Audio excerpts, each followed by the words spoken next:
حضرات محترم قرآن مقدس کہتا ہے من عمل صالحا من ذکر او انثى وهو مؤمن فلنحيينه حیاة طیبہ کہ جو اچھا عمل کرے عمل کرے خواہ وہ مرد ہو یا عورت لیکن ہو ایمان والا لیکن ہو مومن تو اللہ تعالیٰ اسے اچھی زندگی جلائے گا. اللہ تعالیٰ اسے اچھی زندگی عطا فرمائے گا.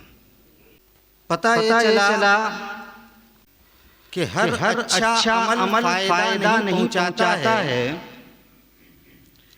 وہی اچھا عمل فائدہ پہنچاتا ہے جو ایمان کے ساتھ کیا جاتا ہے. وہی اچھا عمل فائدہ پہنچاتا ہے جو الفت رسول کے ساتھ کیا جاتا ہے.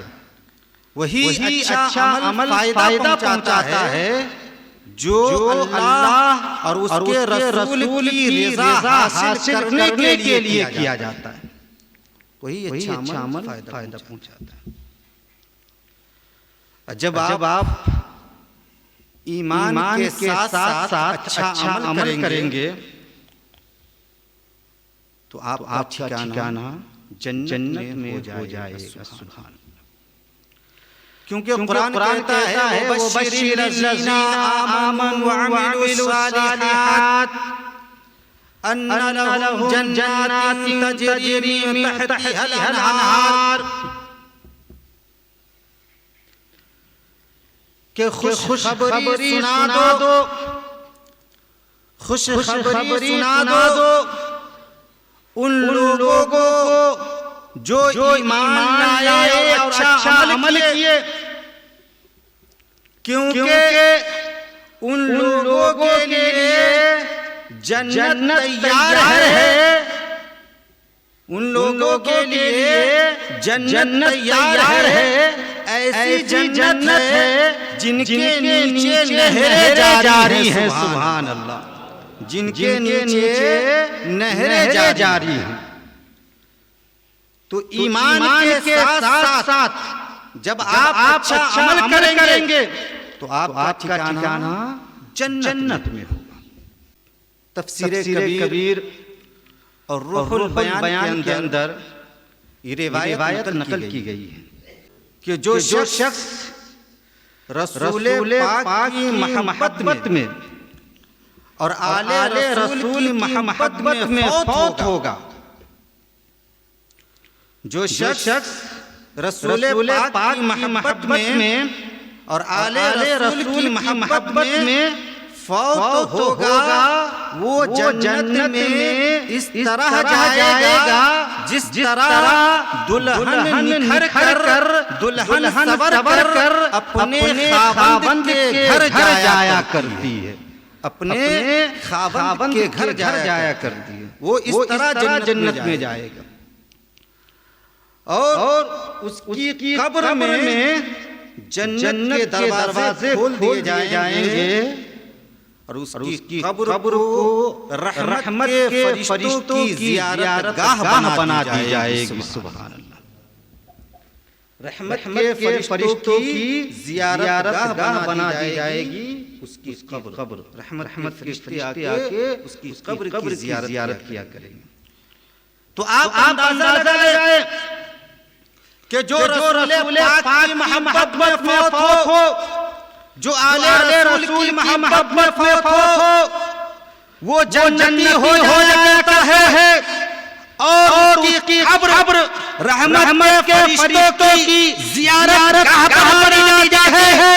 تو جب اتنا بڑا معاملہ ہے تو جو آل رسول ہو، جو خدا رسول ہو، پھر ان کا معاملہ ہوگا، پھر ان کی ایمان ہوگی. جبھی تو شاعر کہتا ہے کہ خواجہ قبلہ مرض عاشقاں تیری کیا بات ہے، مطلع عالی کا مقمع عارفاں خواجہ بے قصا تیری کیا بات ہے، تیری کیا بات ہے۔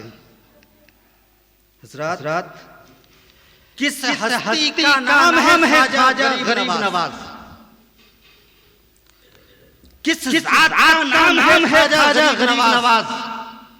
تو سنیں اس ہستی کا نام ہے خواجہ غریب نواز، جو محب رسول بھی تھے، جو محب آل رسول بھی تھے، اور جو خود بھی آل رسول تھے، جو خود بھی آل مصطفیٰ تھے۔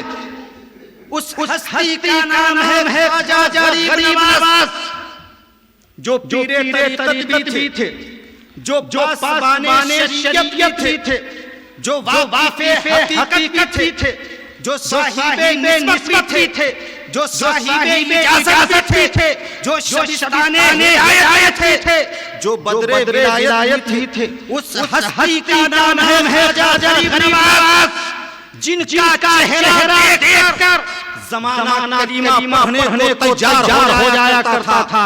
اس ہستی کا نام ہے خواجہ غریب نواز، جن کی سادگی دیکھ کر زمانہ مذہب اسلام کی حقانیت کا قائل ہو جایا کرتا تھا۔ اس ہستی کا نام ہے خواجہ غریب نواز، جن کی سیرت دیکھ کر زمانہ پیروکار ہو جایا کرتا تھا۔ اس ہستی کا نام ہے خواجہ غریب نواز، کہ جن کے بڑھانے پر اناگا کا پرانی ایک پیالے میں آ جاتا ہے۔ اس ہستی کا نام ہے خواجہ غریب نواز، کہ جن کے پاؤں کی آن ہوا مانگتی ہے تو جیپال جوگی قدموں میں آ گر جاتا ہے۔ اس ہستی کا نام ہے خواجہ غریب نواز، جن زندگی سادہ تھی، جن کا لباس بندار تھا، جن کی خوراک سوکھی روٹی تھی، جن کے رہنے لیے جھوپڑی تھی۔ اس ہستی کا نام ہے خواجہ غریب نواز، کہ جن کی شان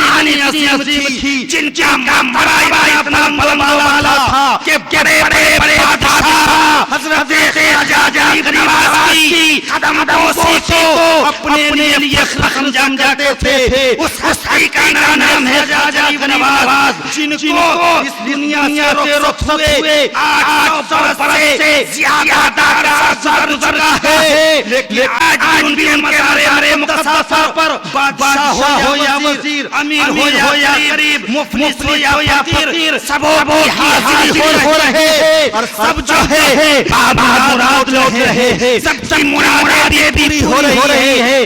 جب علامہ حسن رضا خان لکھتے ہیں کہ خواجہ ہند وہ دربار ہے آلہ تیرا، کہ کبھی محروم نہیں مانگنے والا تیرا، کبھی محروم نہیں مانگنے والا تیرا۔ اس عظیم ہستی کا نام ہے خواجہ غریب نواز، جو عالی رسول تھے، اولاد حسن و حسین تھے۔ دولت آپ کے پاس آئی تھی، لیکن آپ نے دولت کو ٹھو کر مار دیا۔ ہم سب اچھی طرح جانتے ہیں کہ حضرت خواجہ غریب نواز کو ترکہ میں ایک باغیچہ ملا تھا، پھلوں کا ایک باغ ملا تھا۔ دولت آئی تھی آپ کے پاس چل کر، لیکن آپ نے اس دولت کو ٹھو کر مار دیا۔ ایک دن آپ پھلوں پانی دے رہے تھے، پودوں میں پانی ڈال رہے تھے کہ ایک بزرگ آپ کے باغیچے میں تشریف لائے، آپ کے باغ میں تشریف لائے۔ آپ نے حسن سلوک کے ساتھ انہیں بیٹھایا، ادب و احترام کے ساتھ انہیں ایک سایہ دار درخت کے نیچے بیٹھایا، اور پھر انگور پیش کے آپ نے ان کی خاطر تواضع کی۔ وہ بزرگ حضرت ابراہیم قندوزی رحمۃ اللہ علیہ آپ کے حسن سلوک سے حضرت ابراہیم قندوسی رحمۃ اللہ علیہ بڑے خوش ہوئے، اتنا خوش ہوئے کہ ان بزرگ نے اپنی تھیلی سے روٹی کا ایک ٹکڑا نکالا، اپنی تھیلی سے روٹی کا ایک ٹکڑا نکالا جو سوکھا ہوا تھا، آپ نے اپنی زبان سے چبایا، پھر حضرت خواجہ غریب نواز رحمۃ اللہ علیہ کو کھلایا، حضرت خواجہ غریب نواز رحمۃ اللہ علیہ کو کھلایا تو جیسے ہی آپ نے اس روٹی کا ٹکڑا تناول کیا، دل دنیا بدل گئی، سینہ انوار الہی سے معمور ہو گیا، اور رگ رگ میں عشق الہی کا دریا موجزن ہو گیا، عشق الہی کا دریا موجزن ہو گیا۔ اس کے بعد آپ نے اپنے باغ فروخت کیا، پھر اسے غربا میں تقسیم کیا، والدہ ماجدہ سے اجازت حاصل کر کے تحصیل علم کی خاطر آپ جو ہے سمرقند و بخارا کا سفر شروع کیا، وہاں پہنچ کر آپ ظاہری علوم سے آراستہ ہوئے، جب ظاہری علوم آپ نے حاصل کر لیا تو پھر باطنی علوم حاصل کرنے کے لیے ایسے مرشد کامل کی تلاش میں نکل پڑے جو باکمال ہو اور جو زمین کے اوپر سے زمین کے نیچے چیزیں دیکھنے کی صلاحیت رکھتا ہو اور آسمان کے اوپر چیزیں بھی دیکھنے کی صلاحیت رکھتا ہو۔ آپ ایسے باکمال مرشد کی تلاش میں نکل پڑے، ایسے پیر و مرشد کی تلاش میں نکل پڑے، تو اس دور میں حضرت خواجہ عثمان ہارونی رحمۃ اللہ علیہ کی طوطی بولا کرتی تھی، جن کا سکہ چلا کرتا تھا۔ جب پہنچے حضرت خواجہ عثمان ہارونی رحمۃ اللہ علیہ کی بارگاہ میں تو نگاہ خواجہ نے دیکھ ہی پہچان لیا کہ یہی وہ دربار ہے جہاں سے میری تمام پیاسیں بجھ جائے گی۔ سبحان اللہ۔ تو آپ بیعت ہوئے، آپ مرید ہوئے حضرت خواجہ عثمان ہارونی رحمۃ اللہ علیہ سے۔ آپ اپنے بیعت ہونے کا واقعہ بیان کرتے کہ میں شہر بغداد میں حضرت جنید بغدادی رحمۃ اللہ علیہ مسجد میں گیا، وہاں حضرت خواجہ عثمان ہارونی رحمۃ اللہ علیہ تشریف فرما تھے اور بھی بہت سارے لوگ موجود تھے۔ تو میں نے کہا حضور مجھے اپنا مرید بنا لیجئے، تو حضرت نے فرمایا کہ جاؤ وضو کرو، دو رکعت نفل پڑھو۔ حضرت خواجہ غریب نواز کہتے ہیں کہ میں نے حکم کی تعمیل کی، اس کے بعد حضرت خواجہ عثمان ہارونی رحمۃ اللہ علیہ نے فرمایا کہ جاؤ پچھم ہو کر پچھم رخ کر کے سورہ بقرہ کی تلاوت کرو اور 21 مرتبہ درود شریف پڑھو۔ جب میں نے حکم کی تعمیل کر لیا، اس کے بعد حضرت خواجہ عثمان ہارونی رحمۃ اللہ علیہ نے بیعت کیا، مجھے مرید کیا، میں بیعت حاصل کر لیا۔ اس کے بعد میرے پیر و مرشد نے کہا کہ آج دن اور رات مجاہدہ کرو، 1000 مرتبہ اخلاص ہو، 1000 مرتبہ پڑھے، کل ہو کر پھر اپنے پیر کی بارگاہ میں پہنچے، اپنے مرشد کی بارگاہ میں پہنچے تو پیر و مرشد نے کہا کہ بیٹھو اور بتاؤ کہ تم کہاں تک رہے ہو۔ تو حضرت خواجہ غریب نواز رحمۃ اللہ علیہ نے زمین کے نیچے دیکھنا شروع کیا تو تحت ثری تک نگاہ پہنچ گئی، آسمان کے اوپر دیکھنا شروع کیا تو عرش معلا تک نگاہ پہنچ گئی۔ تو پیر و مرشد نے کہا کہ ابھی اپنی آنکھیں بند کرو۔ حضرت خواجہ غریب نواز نے اپنی آنکھیں بند کر لی، پھر فرمایا آنکھیں کھولو، میری انگلیوں کے درمیان دیکھو۔ تو میرے خواجہ نے اپنی آنکھیں کھولی اور اپنے پیر کی انگلیوں کے درمیان دیکھنا شروع کیا تو فرمایا اے میرے پیر و مرشد 18 عالم مجھے نظر آ رہے ہیں، 18 عالم نظر آ رہے ہیں۔ تو پیر و مرشد نے فرمایا کہ اب تمہارا کام مکمل ہو گیا ہے، تمہارا کام مکمل ہو گیا ہے۔ پیر باکمال، ایسا پیر کہ حضرت خواجہ غریب نواز کو مرید کرتے ہی تمام پاور عطا فرما دیا، تمام پاور عطا فرما دیا۔ اس کے باوجود بھی حضرت خواجہ غریب نواز رحمۃ اللہ علیہ اپنے پیر و مرشد کی خدمت میں 20 سال تک موجود رہے. 20 سال موجود رہے. لوٹا اٹھاتے رہے, پانی پہنچاتے رہے, بستر اٹھاتے رہے, اپنے پیر و مرشد کی خدمت کرتے رہے.